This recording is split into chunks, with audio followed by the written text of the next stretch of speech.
Well, I think one of the things is that if you're, like say if you're trying to use this to switch a 1 amp solenoid, you're going to dissipate 2 watts in the switching element if it's an IGBT. It's just, you're dropping 2 volts across it, so you put 12 volts across it, you're going to get at most 10 volts across your solenoid, and then 2 volts across your switching transistor, so you're going to be dissipating 2 watts. So right off the top, no, I guess what I meant was the mechanical connections nowadays that can be done versus the transistor holding, you know, the circuit open, right? I'm sorry, I did not have enough coffee this afternoon. Oh, that's good. That, my point was, if you're dissipating 12 watts in the circuit, that 2 watts of it, or you know, close to 20%, would be going to this element where you use a MOSFET, and you would be, you know, fractions of a percent power dissipation in MOSFET. Does that have the diode in it? Doesn't show it. I don't believe so. That the diode is actually, interestingly enough, if you work with small signal MOSFETs, they don't have the body diode in them, only the power MOSFETs. But I believe because there is a passive multiple transistor element in the structure when they fabricate a MOSFET, they actually put the body diode in there as an anti-latch up aid, because under the right surge transition conditions, those internal passive transistors could turn on a MOSFET, and it will conduct until you remove the power. It's known as latch up, and the body diode helps prevent that. What's that little doohickey sticking out there? I think that's actually a thingamabob.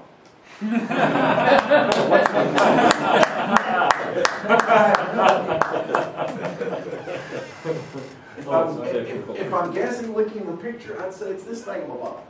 But I really have no idea. But they really are magical devices if you're working in those switching or controlling tens of thousands of watts.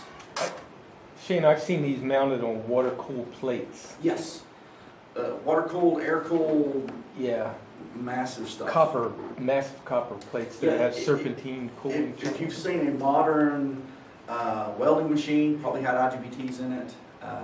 They use them in massive power, step-up, step-down things. Very big industrial uses. I mean, when you buy them, they come like this big. That's one of the things I didn't think of. You know, you can get MOSFETs all the way down to thumbnail size. I think the smallest, you may be able to get IGBTs in TO220, but I'm not sure. That I know that most of the time when you read an article where someone's talking about something they did with these, they're, you know, hockey puck size or something. Let's see. Here's where I was going to mention the mnemonic. You know, notice that arrow is not pointing in. That's a PNP. I'm sorry, that arrow is pointing in. PNP. Not pointing in. NPN. There's got to be a better way to do it, but that's what I remembered when I was... The arrow's pointing at the end. I mean, if you know how a diode works, it's easy, Inside. right? That's how I Yes. always think of it. The arrow's pointing at the end. Yes. So it's PNP or NPN. So Well, you're confusing me now. I'm not going to be able to remember that. Pointing in and not pointing in. For someone who was new to this a year ago, not pointing in is how I remember it. Not pointing in. But Oh, am sorry. I correct in believing that the MOSFET convention is exactly backwards? With That's the trickier. N-channel FET. Yes, the N-channel FET, the arrow points in, the P-channel FET, it points out. Right, so it's upside down from this. Okay, that may help me reconcile with the new nomenclature in the new art of electronics, because that may be why they have reversed their symbols, is to follow that nomenclature more closely. But I have to double check and translate into what I'm used to. Let's see. Here are the common parameters that you care about usually when you're looking at BJT.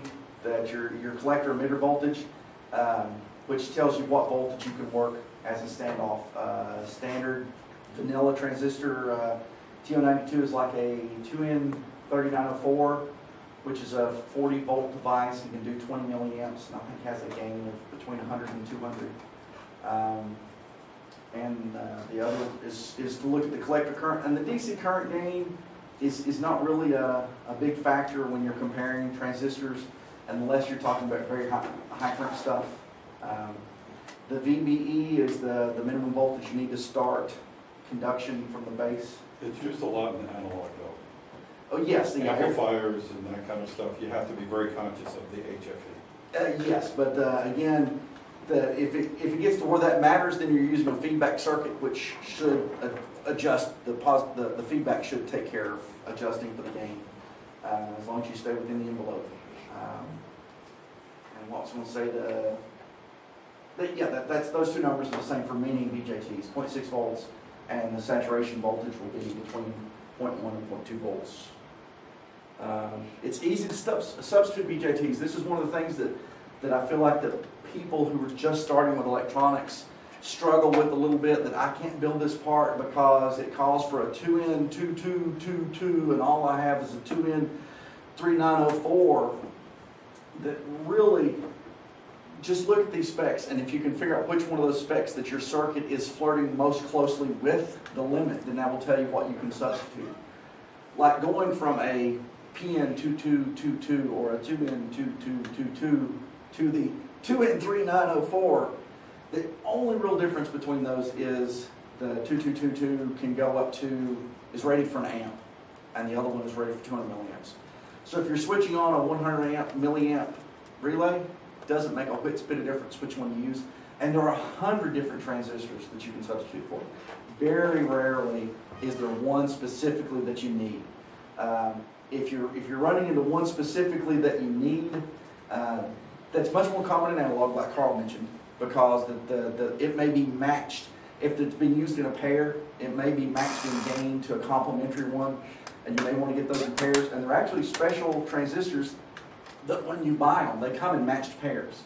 So if you have to replace it, you throw away both of them and replace it with another matched pair. As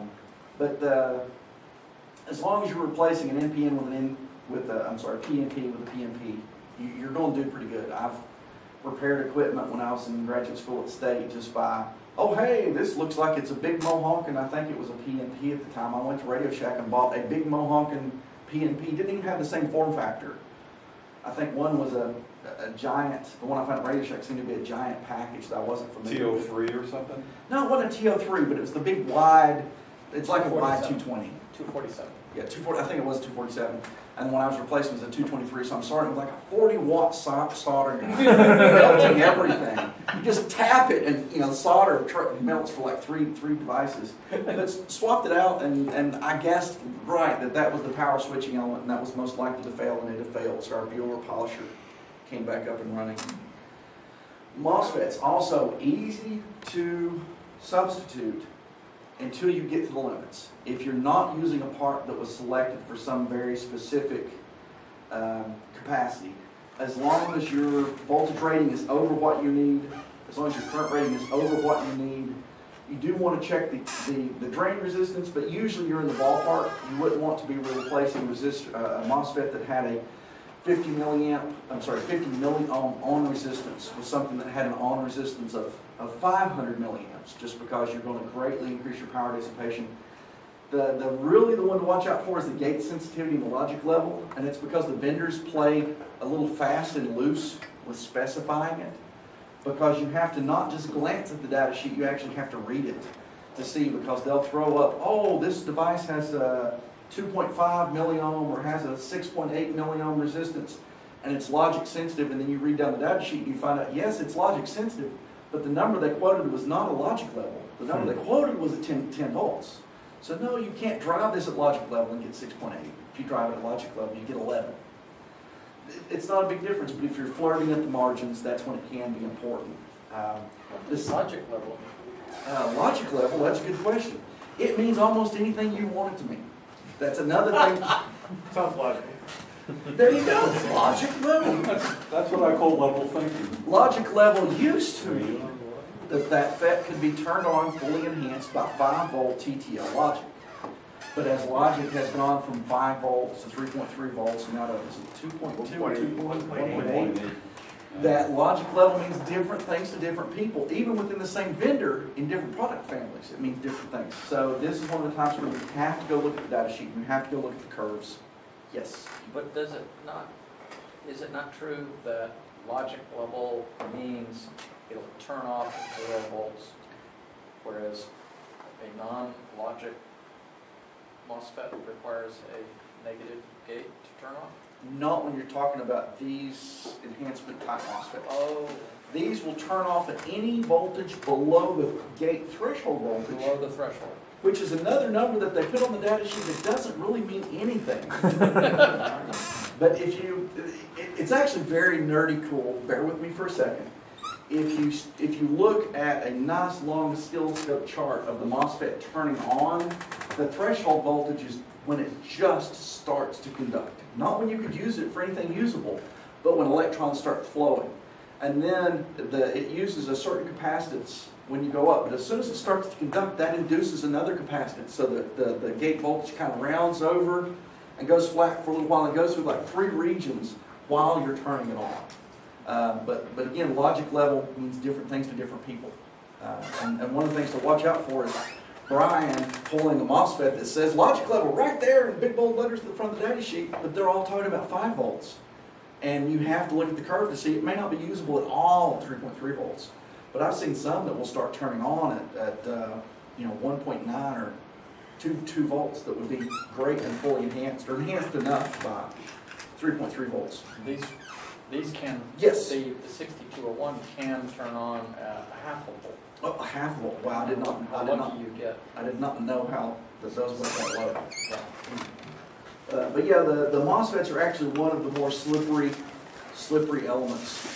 And that it's ugly and, yes, Ron? So, excuse me, in my kind of stuff with Raspberry Pi or an Arduino, the lower I can get the gate sensitivity, the better I am. Yes, up until a point. Because generally the gate sensitivity also has some sort of correlation with the voltage of the part. So there's like a dance you have to do when you're looking for a part. Okay, I'm going to be switching 12 volts, so I need to look at devices that have 12 volt plus a safety margin, say 50%, 18 volt and up devices. And then after I get into 18 volt and up devices, then you can go look by threshold voltage and see where the threshold voltage comes in. And it's really something that's kind of hard to look for because you can sort them by gate voltage, but where it used to be that sort these by logic level and non-logic level was a useful thing. If you're talking logic below 5 volts, you've got a whole other burden there to go through and make sure you found the right chip and to look at the little family of curves and look and see what the forward current versus gate voltage curves look like. And that's a chart that I didn't bring today, but we can look at it another time should there be interest. Let's see, I talked about the substitutions. You run into the edges of substitution. If you're doing high-speed stuff, changing the gate capacitance can change. The gate capacitance usually goes up if you go from, hey, this device could handle 20 amps. I'm going to replace it with one that could do 100 amps. It's likely to be a larger gate capacitance and it's going to be a slower switching transition if you don't account for it. Yes, Carl. What happens with a MOSFET?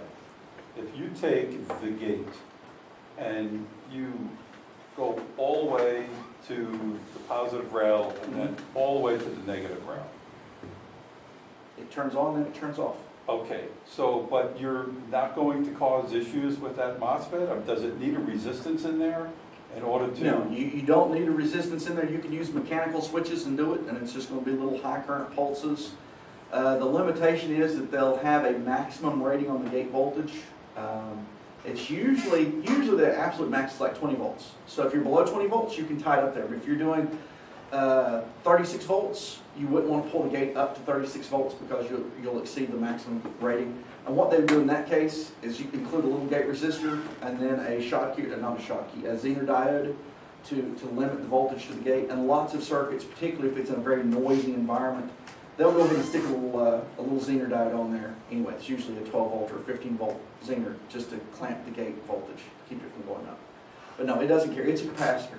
It really is a little capacitor. The only thing that will hurt it, besides the over voltage, is too high a current, and that's when you put 2,000 volts of static electricity on there, and you get a burst of 2,000 amps that actually it's a very thin layer of insulation and actually just blows through the insulation. I'm doing a really strange thing with a 555 timer and a MOSFET. That sounds a little personal. Yeah. I'll talk to you, maybe I'll Thanks for talk to you sharing. later about it and not bring it up here, but Yeah, I'm getting we're some running a weird little stuff going on, so. Well, it sounds like fun. Let's see, I think we're done. Oh, questions. We're done. I think we kind of handled them as we went along.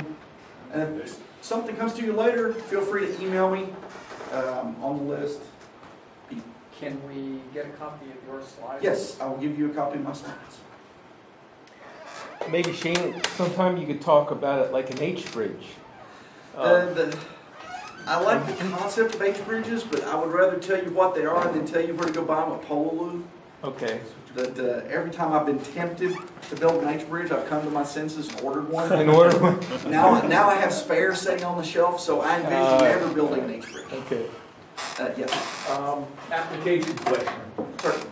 So, let's say I want to minimize the power drain in a external LED display that I'm trying to put together. Okay. So, and what I want is flip-flop holding each LED in its current state and a mux to, microcontroller driving the mux to switch a bit when it needs to. And I want to minimize the total amount of power loss through that, in holding, obviously the drive of the LED and whatever. Are you switching them full current on? What? Yes. The answer Let's is, assume it's a digital display if we want to. if you're not switching them full on, you should be switching them full on. Step one. Use MOSFETs for the switching elements, and use MOSFET drivers to drive the gates.